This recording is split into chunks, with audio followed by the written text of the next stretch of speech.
আসছে রবিবার অর্থাৎ ফেব্রুয়ারি মাসের 1 তারিখ রবিবার 2026 কৃষ্ণপল্লী কাঁকড়াভাটার পুকুর আবারও খুলতে চলেছে। এইবারে এই পুকুরের সমস্ত নিয়মাবলী আজ তোমাদের সামনে তুলে ধরলাম।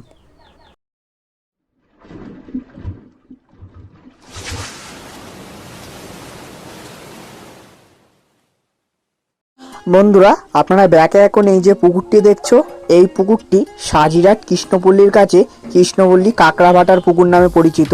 এই পুকুরটি আসছে রবিবার অর্থাৎ ফেব্রুয়ারি মাসের 1 তারিখ এই পুকুরটি খুলতে চলেছে। এই পুকুরটিতে আসার পথ নির্দেশ, আপনারা মধ্যমগ্রাম টু সোদপুর রোড ধরে যদি আসেন, মধ্যমগ্রাম টু সোদপুর রোড ধরে সাজিরহাট বাজার অথবা সাজিরহাট শ্মশানের রাস্তা ধরে সোজা কিছুটা আসলেই আপনারা একটা ব্রিজ দেখতে পাবেন। ব্রিজটা পার করে কিছুটা আসলে ডান দিকে কৃষ্ণপল্লী কাঁকড়াভাটা বললেই আপনাদেরকে যে কেউ দেখিয়ে দেবে। তাছাড়া এই পুকুরের লোকেশন এই ভিডিওর ডেসক্রিপশন বক্সে দেওয়া থাকবে, আপনারা লোকেশন ধরেও এই পুকুর পার পর্যন্ত আসতে পারবেন। এই পুকুরের এইবারে যে সমস্ত নিয়মাবলী আছে সেগুলি একটু জেনে নিন। এই পুকুরের টিকিট মূল্য করা হয়েছে 2000 টাকা করে। 4 গাছা করে হুইল চিপ আপনারা এই পুকুরে ফেলতে পারবেন। পুকুরে কোনো রকম চার মশলা আপনি করতে পারবেন না। টোপ হিসাবে শুধুমাত্র পাউরুটি ও ছাতুর টোপ আপনি এই পুকুরে ফেলতে পারবেন। এই পুকুরে ছিপ ফেলার সময় সকাল 6টা থেকে সন্ধ্যা 6টা পর্যন্ত সিট সব বুকিংয়ের মাধ্যমে এই পুকুরে দেওয়া হবে। এই পুকুরে মাছের ব্যাপারে যে সমস্ত কথাগুলি আছে সেগুলি আপনারা একটু জেনে নিন। এই পুকুরটি মাস 2 আগে খোলা হয়েছিল। তার আগে এই পুকুরে মাছ ছাড়া হয়েছিল বেশ ভালোই, যার ভিডিও আপনারা বাংলার মাঠে ঘাটে অথবা ফিশিং ক্লাব ব্যারাকপুর চ্যানেলে একবার ভিজিট করলে আপনারা সেই মাছ ছাড়ার ভিডিওগুলি দেখতে পাবেন। তারপরে পুকুরটি কিছুদিন চালানো হয়, টুকটাক মাছ খেয়েছিল, খুব তেমন একটা মাছ খায়নি, যার কারণে পুকুরটি বন্ধ করে রাখা হয়েছিল। এই পুকুরটি যখন চলছিল লাস্ট সেটিংয়ে অর্থাৎ পুকুরটি যেই সপ্তাহে বন্ধ করা হয় তার আগের সপ্তাহে আমরাও বসেছিলাম মাছ ধরার জন্য। কতটা কেমন মাছ পেয়েছিলাম তারই নেটের ভিডিও এই ভিডিও শেষে আছে, আপনারা একটু দেখলেই বুঝতে পারবেন তখন এই পুকুরে কেমন কি মাছ খেত। তারপর ঠান্ডার কারণে পুকুরটি বন্ধ করে রাখা হয়। এখন একটু গরমের ভাব আছে, যার কারণে পুকুরটি পুনরায় আবার টিকিট করা হচ্ছে। আগেই বলেছি টিকিট মূল্য 2000 টাকা করে। 4 গাছা করে ছিপ আপনি ফেলতে পারবেন। বুকিং এর সময় 500 টাকা অগ্রিম দিয়ে আপনাকে সিট বুকিং করতে হবে।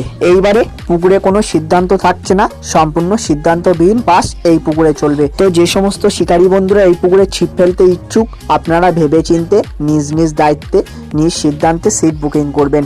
অন্যথায় হয়তো পুকুরে আসলেন মাছ পেলেন না, সেই ক্ষেত্রে কাউকে দোষারোপ করবেন না। আপনারা ভেবেচিন্তে নিজ নিজ দায়িত্বে সিট বুকিং করবেন।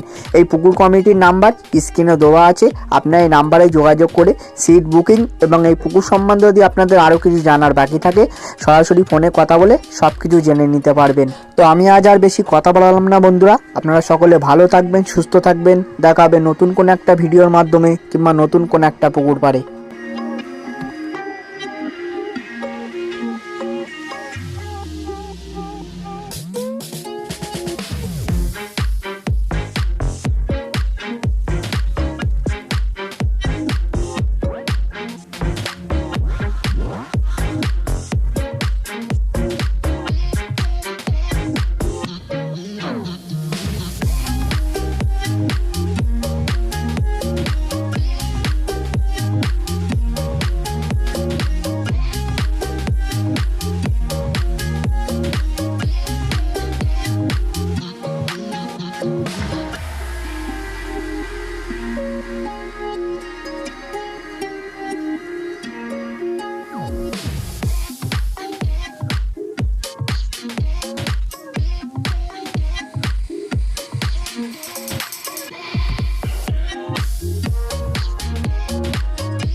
তো বন্ধুরা, এই হচ্ছে সেই লাস্ট সেটিং এর মাছ। আমরা যে সপ্তাহে লাস্ট বসি সেই সপ্তাহে পুকুরটি বন্ধ করে দেওয়া হয়।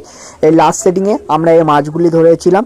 6টা রুই মাছ ও 3টে কাতলা মাছ ছিল, আর 2টো লাইলন টিকা এই মাছ হয়েছিল। তারই ভিডিওটি আজ তোমাদের সামনে তুলে ধরলাম। এরপর আপনাদের ব্যাপার, আপনারা মাছ ধরতে আসবেন কি আসবেন না। আপনারা যাই করবেন নিজ নিজ সিদ্ধান্তে নিজ দায়িত্বে চিন্তা ভাবনা করবেন।